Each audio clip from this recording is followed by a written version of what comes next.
Star Wars 7x7, episode 2353 today. Part one of a two-part interview with Dan Zehr, who, among other things, is the co-author of the Star Wars book. Punch it.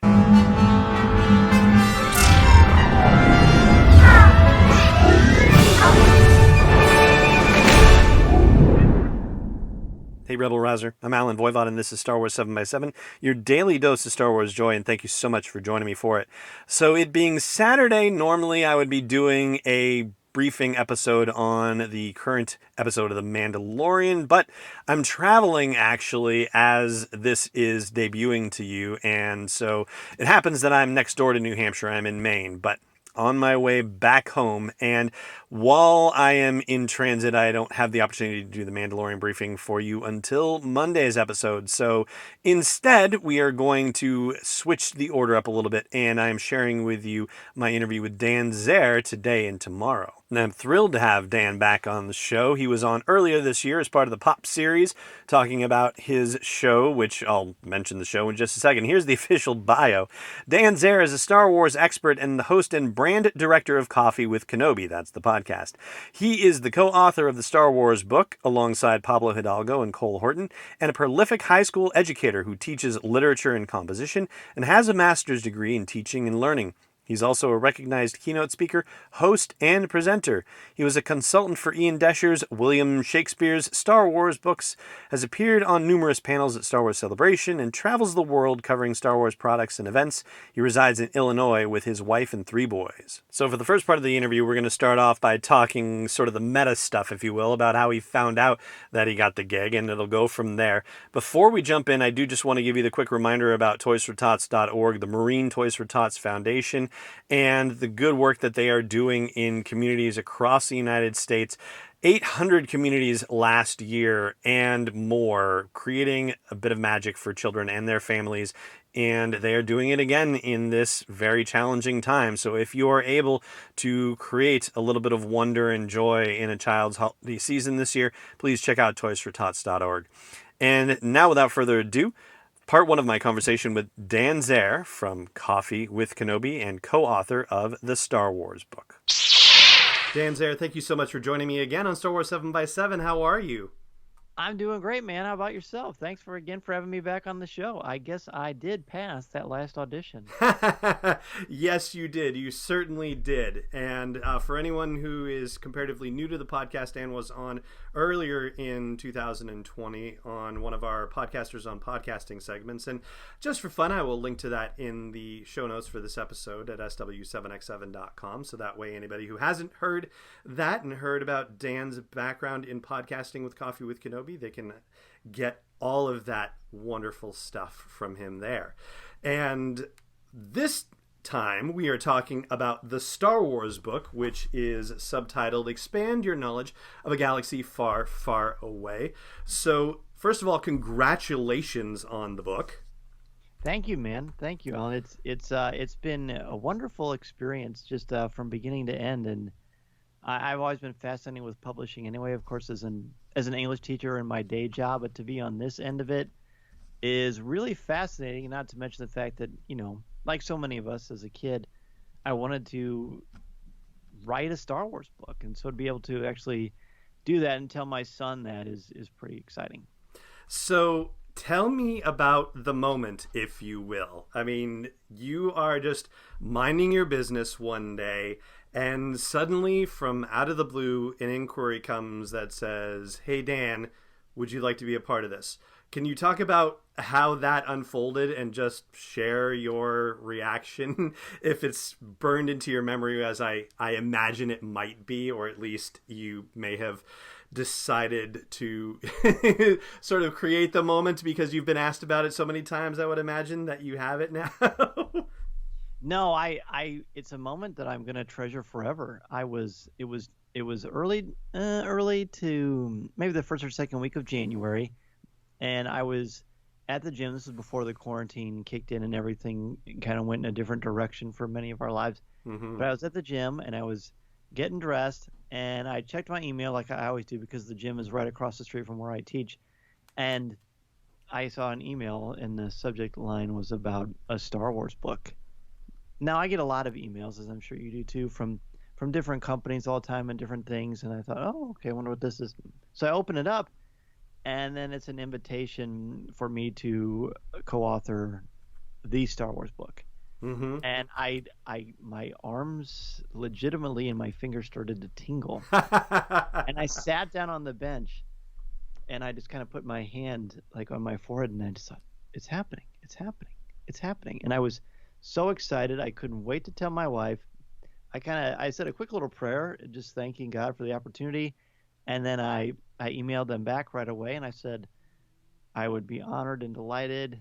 You know, let's basically I'm ready. Let's roll. And so then I got the list of ideas of things that they had, what the book was about, who the co-authors were, which blew my mind. I mean, to write a Star Wars book in and of itself is extraordinary, but to write that with Pablo Hidalgo and Cole Horton is extremely mind blowing. So I just kept thinking. In fact, people said to me, "How many times have you opened the book and kind of what have you checked constantly to see if it's actually still there to make sure it isn't a dream?" And I always say the part at the beginning that says my name in my author bio, I check that once in a while. I've kind of accepted it now, but I checked it a few times. And I just thought, I can't believe this. So yeah, it is something I will always treasure. When the first time I got notified I was going to write something for StarWars.com, I think I may have said this to you before, but I felt like Charlie Brown. He thinks he's getting invited to a Halloween party. So excited. And then this, took it to a whole other level. Uh, and you mentioned Cole and Pablo, obviously. I know you know them. I mean, it's not like you're unfamiliar with them. Like, you are actually, I won't characterize your relationships generally, but I imagine that you're probably more than acquaintances. How was it working with the two of them on this project? It was cool because I know them, reasonably well. I've hung out with them at Rancho Obi-Wan and different places and in shadow with them and, online and through email and text and things like that through the years. So it was great because, they're both veterans and they're both very welcoming. And Cole teased me a couple of times that since I'm the new Star Wars author, I have to buy all the drinks on Batuu, Cantina. And so we it had fun because we already have a good rapport anyway, and I know that they're experts and that they will help me and steer me in the right direction, as does Matt Jones, our extraordinary editor at DK. So it was very good. Like if you're going to write something like this, which is a pretty substantial project, it's great to be working with people who you already know, who you already trust, and who are so knowledgeable. So, did you, as you were preparing to do this, what did you do? Did you actually go back to other DK books and revisit them? I'm, sure you've read a ton of them already, but, what did you do to kind of prepare yourself for the kind of writing that the Star Wars would entail? Because this is actually kind of a different book in terms of the kinds of books that DK does. There's a lot more long form writing in this one compared to other DK books. Yeah, that's one of the things I love the most about it. It literally is a series of curated essays, and I'm kind of long-winded anyway, which Nah. helps.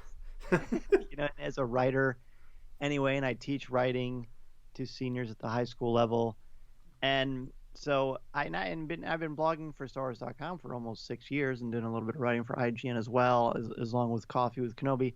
So I certainly have a lot of practice writing. And so I had the list, and ironically, the first entry I had was Obi-Wan Kenobi. So I thought to myself, if I had to pick one thematic element of Obi-Wan Kenobi that I think is of the many, if there was a thesis statement to Obi-Wan Kenobi, if there is such a thing, what would it be, and how would I filter that lens? So that was kind of how I thought about it.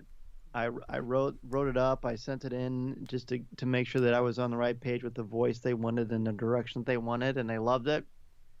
And then I just opened up my list and just started picking. And when I needed a resource, I would go to a DK book, or I would check with Matt and Lucasfilm, or I would just check out a scene from a movie, or watch an episode of Clone Wars or Rebels, or pick up that book from Claudia Gray to see what happened with Leia when she was going through the trials on Alderaan. I would just kind of go through things. And fortunately, I've been reading and looking at this stuff for so long. And I said to my wife, isn't this crazy? I feel like I was born to write this book because it's asking me to think about and write about things that I've been looking at and enjoying, both as a podcaster and a fan for years. So it's almost like literally I feel like I was born to write it. And it was nice because I like to look at things from a certain point of view anyway. So this was great because I got to analyze Star Wars and write about Star Wars. And I really think doing the show for as long as I have and thinking about Star Wars the way that I have helped it to be not such an intimidating process. Yeah, and I would say I have never found you to be long-winded. I have found you to be perfectly winded and right on point. And I agree with you that from an experience perspective, what I've heard from you on Coffee with Kenobi over the years really does seem like this was right in your wheelhouse, especially when you talk about the idea of looking at, say, an entry for Obi-Wan Kenobi and not having it be just a collection of facts and biographical details, and Obi-Wan was here at 19 AB or BBY and there at 8 BBY and so forth. But the idea of a thesis statement for what Obi-Wan's character represents as part of the broader Star Wars story and the place that he has in the broader Star Wars story, it really does seem like this was tailor-made for you and your particular set of skills. Yeah, well, thank you. That was very kind of you. And I do believe that they sort of picked different topics and sections that were in our wheelhouses. I believe Cole and Pablo could write about anything, obviously. But I would like to think, and no one's ever really confirmed this for me, but I would like to think that they had me write about the things that I did, the Force, the Skywalkers, things like that, because of I have such a deep appreciation and I've studied so much mythology around the world and different cultures and things like that. And it's always been fascinating. The art of storytelling is truly amazing. I like the metacognitive approach to how do we get from point A to point B in a story. And so, yeah, I do believe that it was something that was tailor made for me. I mean, I could certainly, previous DK books have been wonderful and been incredibly rich source material. But because, as you mentioned, this is a much different style from DK, there's much more text. So you've got more room to play with. You've got more room to really expand and extrapolate key ideas and really make them your own. And I think, surprisingly enough, or maybe it's not surprising for people who've done a little bit of writing before, but it's much harder to subtract than it is to add. In fact, many of the sections I wrote, particularly the one about Leia, had to be severely sliced and diced because there's just so much to say about some of these characters. So that really was a great challenge that I really savored. So in addition to the writing that you've done for Star Wars, or not necessarily in addition, more like in comparison, I guess, for writing for StarWars.com, say, or for IGN, I mean, you've done some deep writing for even those outlets. How would you say this experience, compares? If you're looking at it from, say, one particular essay, if you will, that you've written versus one essay that you may have written for, say, StarWars.com. Right, that's a great question. Honestly, what I did, and I talked to my wife about this during the process, is I looked at this as I had to write a bunch of blogs. And I had to write a bunch of blogs in a certain amount of time because every section is very much its own entity. It's not like there's carryover. Yes, Obi-Wan Kenobi and Luke Skywalker are in each other's stories, but they're separate sections. So I gave myself a certain amount of sections that I had to write by Sunday evening, and I wouldn't go to bed until I made sure that happened. And the more I did before the weekend, the more sleep I got on the weekend. So it was like a way to motivate myself. And it really worked well because I was determined to turn it in on time, and I turned it in early. I was determined to just carry this as the next logical step in what I like to do in the world of Star Wars. And so that was very invigorating. I mean, people are saying, was it intimidating? Was it daunting? Were you tired? I mean, no, none of that was really the case because I truly believe, Alan, and I'm sure you feel this way too, you should work really, really hard, pour yourself into what you believe in, and unabashedly be your best self. And when you do those things, good things will happen to you. So I didn't know when or if I would ever get another chance to write a Star Wars book again, but I'd thought, you know what, this is my shot, to quote Hamilton, and I'm not going to throw it away, right? I'm going to give my best and let the chips fall where they may. Yeah, it sounds like it was actually enervating for you. It was really just, motivating and energizing for you. It really was. It really was. This stuff, and this is even more funny to say to you, but people had said to me, especially in the beginning, "Aren't you going to run out of things to talk about?" And I'm sure you've heard that plenty of times Oh too. yeah. And the answer is no, no, because there's so much there. Even if we only had the three movies, I feel like I could still be going on, talking about different aspects and different nuance. And this stuff completely invigorates me, much like teaching. Star Wars just kind of taps into this inner well that I have inside of me that I feel like it's just never going to run out. And I love it. To enjoy and study and talk about these things I love since I was 5 years old, and to be able to see it kind of flourish in a much different way than I ever dreamed is very, very inspiring. I will ask you though, are there any aspects of the process that you found challenging? Anything that might have been different from things that you've done with your Star Wars writing or your Star Wars thinking and speaking? Anything that was different that kind of helped you push the envelope with your growth even? Yeah, no, I love that question too. Man, you're good at this question. Thank you. Yeah, for sure. No, I mean, the challenge was, as I said a little bit ago, sometimes cutting things out. I spent the most time on the Obi-Wan section and on the Leia section. Obi-Wan because it was the first, and Leia because I just found myself so enamored with her and her story in ways that I'd never really considered before. So it was very, very, very hard to cut out the amount of words that I did. And still, you've got this amazing balance where you have to get to a certain word count, be succinct in what you're trying to say, and try to explain a story that's 43 years old in a way that hasn't really been explained before. There's a lot because you don't want to be boring. You don't want to be trite. You don't want to feel like you're just treading the same ground. Right. So that was a challenge, which I savored. And then the other challenge is not really related to the writing. It's more that the rest of my life didn't stop when this was Right. going on. I'm still a parent. I'm still a husband. I'm still a full-time teacher with an overload. I still run Coffee with Kenobi, and I started doing live stream. So I did all of these things at the same time and still made sure to spend quality time with my family and my children. So basically, the challenge was how can I function at a very high level while getting a little bit less sleep than I'm accustomed to. So that was the biggest thing to kind of juggle the rest of the aspects of my life. And also to learn how to educate your students in the time of a pandemic and learn how to deal with remote instruction and all of that too, which is not a small thing. And And there's my no manual goodness. for it either. Yeah.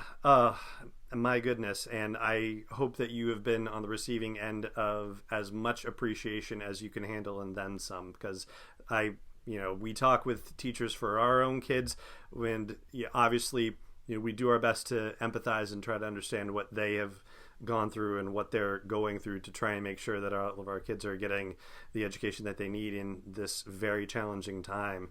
And it is no picnic for them either. So thank you so much for all the work that you're doing for your own students too. Well, thank you, man.